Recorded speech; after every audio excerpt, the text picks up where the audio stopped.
Hi guys, welcome back. Welcome back.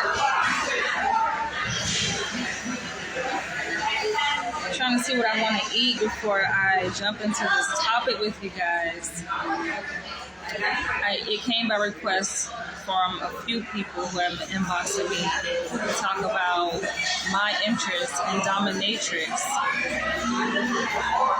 And I've kind of addressed this before. That's the thing. I addressed this before, but not in full detail. For those who really follow my channel, it's kind of loud in here. For those who really follow my channel know where I stand as it relates to BDSM. But I will talk about my thoughts on Dominatrix and whether or not I myself will become one.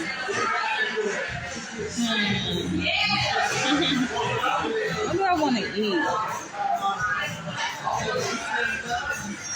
I think I'm about to go with the steak. I always go with steak.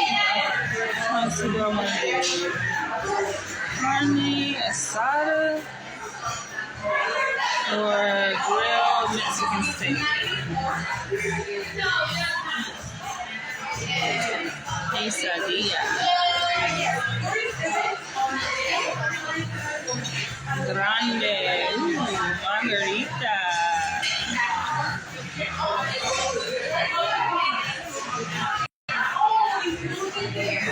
Blood orange, strawberry, mango, passion fruit.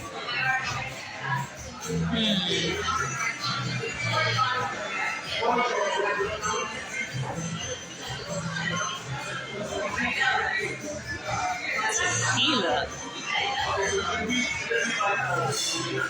I'm gonna take me a vacation now. You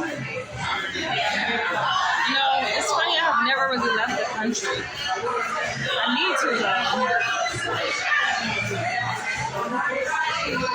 I just wanted to make sure that certain things are in order before I decide to venture out and travel.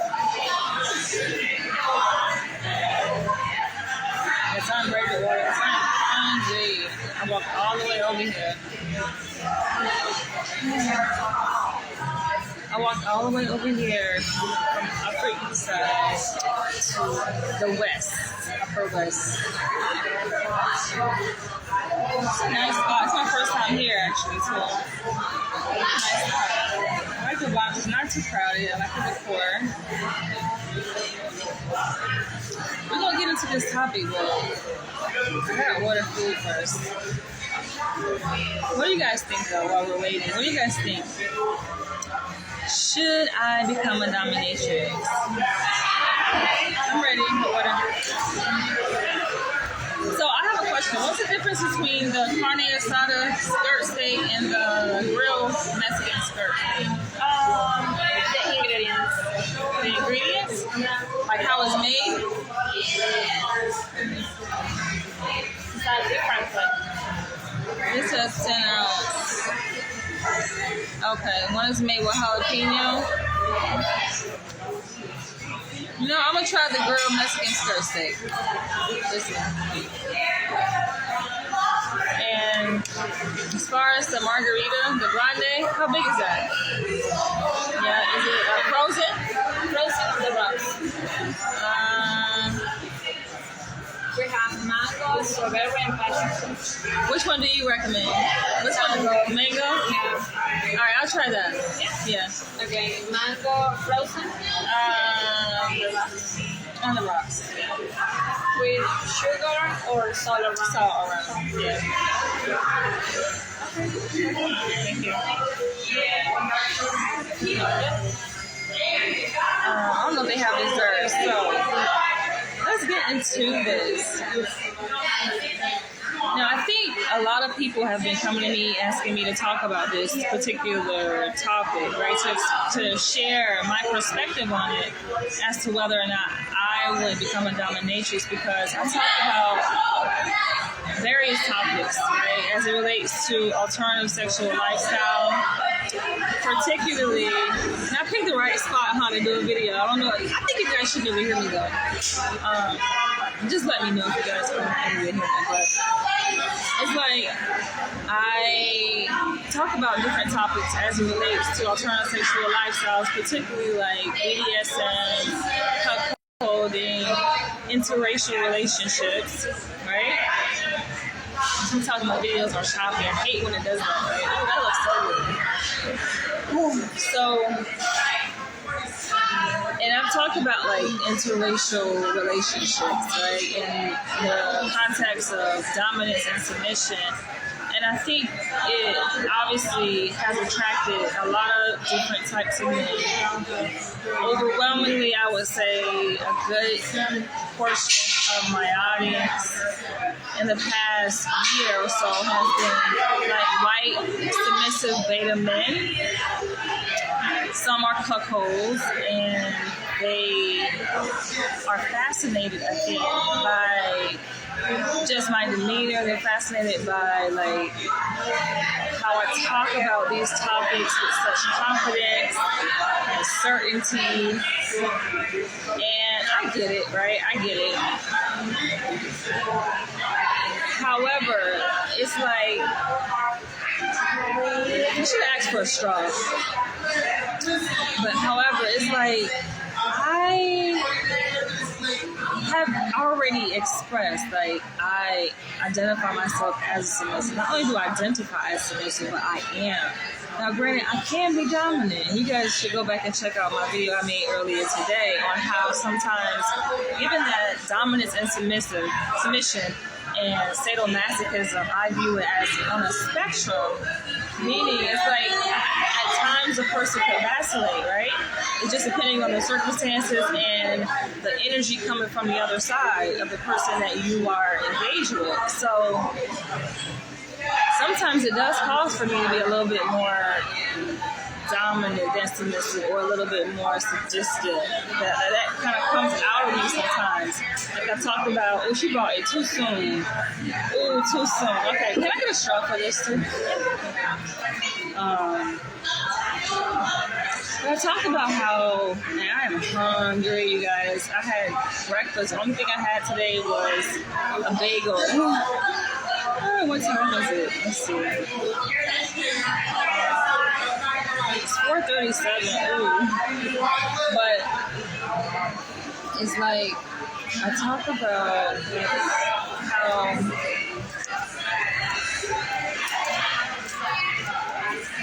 I love to be dominated, not just like in the bedroom, outside of the context of the bedroom. I like to be dominated. I like the psychological aspect of domination and being told what to do. Being owned. And I talk about how being owned is better than being loved at times, right? Some people really can't fathom that. But for me, it's about possession. It's about control. Control, I think, plays a major aspect of that. And I also had explained how sometimes I think men can get it mistaken when they have a woman under their tutelage, so to speak, and she's doing what he asks. She's submissive. He's getting what he wants out of her. He is getting the upper hand in that dynamic. He feels powerful. He feels emboldened, right? All of this.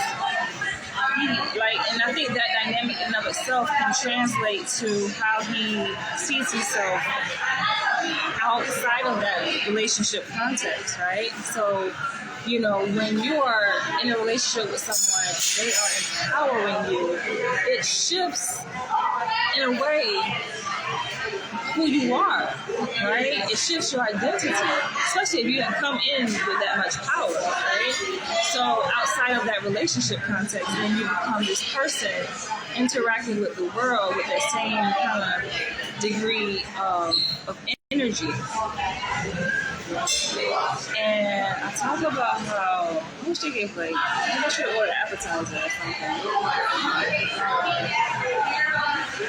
But I talk about how,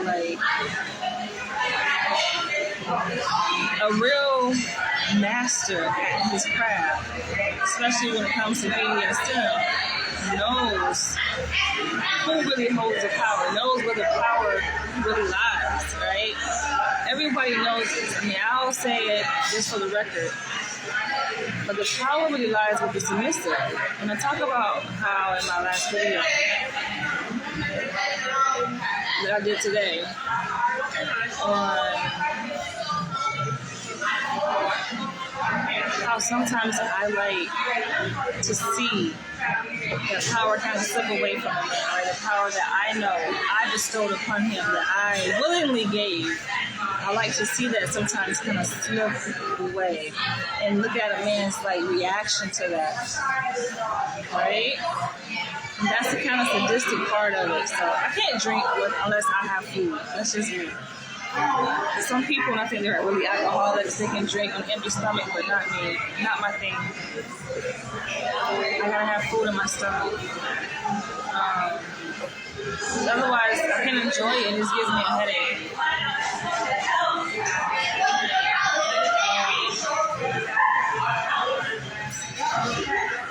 But yeah, so with that, I even ask myself sometimes, like, can I think it's not a question of as to whether or not can I believe I definitely have. I believe that my dominant side has definitely shown up in my relationships, which sometimes creates confusion, right?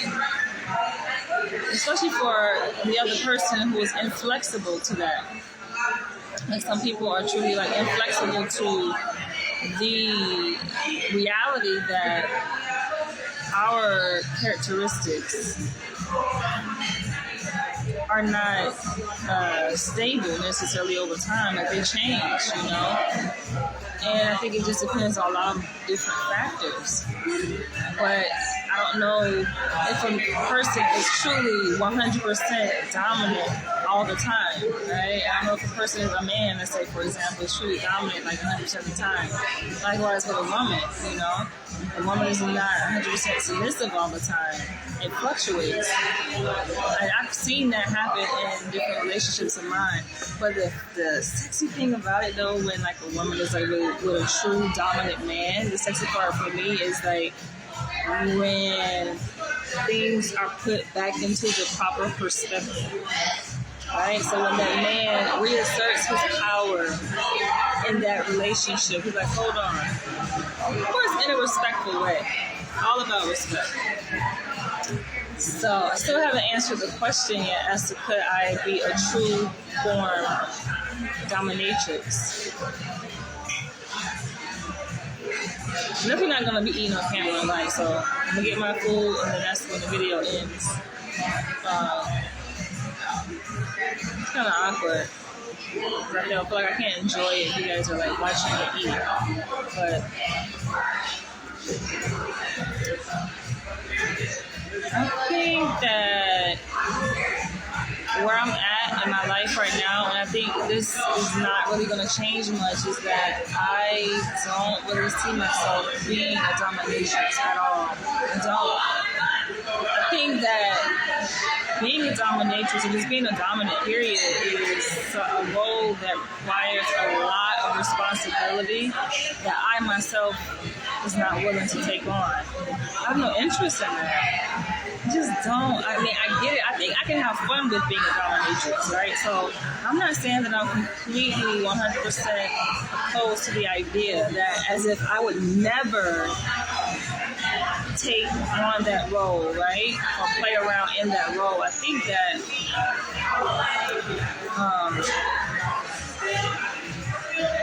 if I was to position myself in that type of role, it would be by surprise. Like that person would not have a clue what's coming. It would just be like on some spontaneous shit. Like it would throw the person off for a complete loop, I think.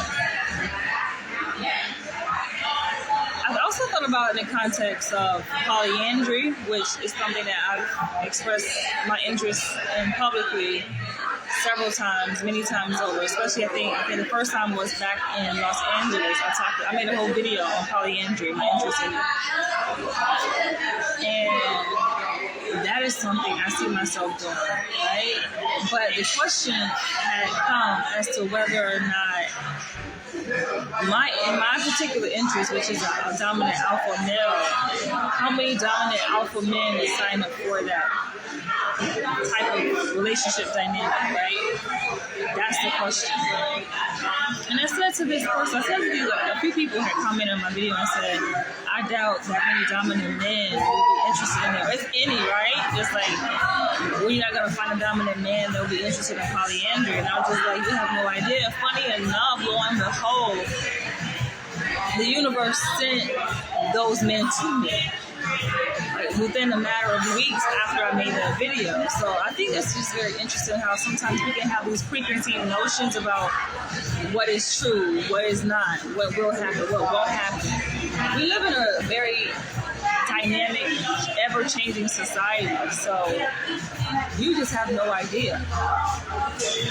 And especially with the way people's minds now are so easily influenced and very malleable to change, like very amenable to change. It's like, it's not uncommon, it's not unlikely that we are already, as a society, shifting in that dynamic, shifting in that direction.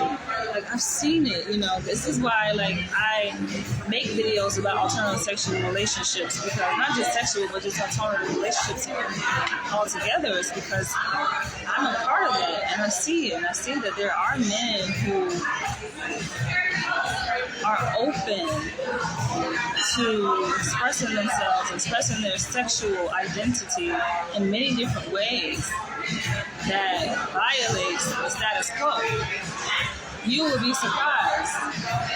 And it doesn't take away from their heterosexuality either, because I think that's what's in question. It's just like, okay, well, how likely is it that these men are actually heterosexual? You know, they probably swing different ways, and I think that people just are confused about, like, they like I said, they have the preconceived notion about what a particular relationship dynamic looks like, and they only see that, right? You have to expand your mind to understand that there are many different ways to do polygamy, for example. There are many different ways to do polyandry, and that could attract people who hold heteronormative identities. There goes my video. I don't know why it does it when I live. Like, they still been fucking with me, y'all. In my previous video, it was just chopping up, so that my video and my sound are not in sync. You know, I think it's like it's forcing me to pre-record videos on a regular type of camera, which I do have. As far as a vlog camera, I do need to get one. I probably will. I don't know if it makes a difference, though. I think I prefer to go live, and they do have like vlog cameras where you can actually go live. But so, yeah, even the conversation I had with a person recently about the idea of polygamy, and this person insists that polygamy is the way of the future for, I said, the black community, you know, and some people have like this distorted perception that there are significantly more women by ratio to men in the black community, and so as a result, it requires that women share men, right? So within the context of polygamy, and it was brought up, how would that look like? And this person is like, oh, well, I would just spend a few days with one woman at her house, and a few days with another woman. Like, nigga, just say you want to that's just what niggas are doing already nowadays anyway. There ain't nothing special about that. That's just going around fucking different women, you know? Listen, no judgment on here. You do what you do, but I call shit as it is, you know? I think a lot of people are drawn to different alternative sexual lifestyles for different reasons. I think it's worth discussing that first. Like, I've emphasized this over and over again in my other videos, especially talking about cuckolding as it relates to white men's interests, that it is very important to ask yourself. Yeah, okay, thanks. Thank you. It's very important to ask yourself, like, why are you even drawn to this lifestyle? I may have to do a part 2 when I get home. But yeah, on that note, I will catch you guys in the next one. Do you ever want to see what I got? I'll flip the camera and I'll show you guys. Oh yeah. It's given. It's given, but yeah, on that note, I'm just gonna go ahead and wrap this video up. I'll put you guys on the next one. I definitely want to say this though. Let me taste this. I'll do a taste test on camera before I just do that. But yeah, let's start there, discussing like why are you drawn to that particular relationship dynamic? You know, what is it within you that makes you want to be a cuckold, especially to a black woman? That should be, I think, worked through first before a person even explores it in the actual reality of it, right? In the physical realm. Like, think about it spiritually and psychologically first. And break that shit down, you know? But yeah, it's a big difference, I think, between men who actually are serious about nation building and using polygamy to effect change in that end. And the music is getting louder, as opposed to men who just want to fuck different women, right? To boost up their own ego. It's a difference. It's a difference, right? All right, let's just taste this. Oh, okay. It's giving. All right, I'll probably follow up. Yeah, drop the comments below and let me know what your thoughts are. And then we'll follow up with part 2 of this video. This is just an intro. It's a little mini intro to the topic, all right? Should I or would I become a dominatrix?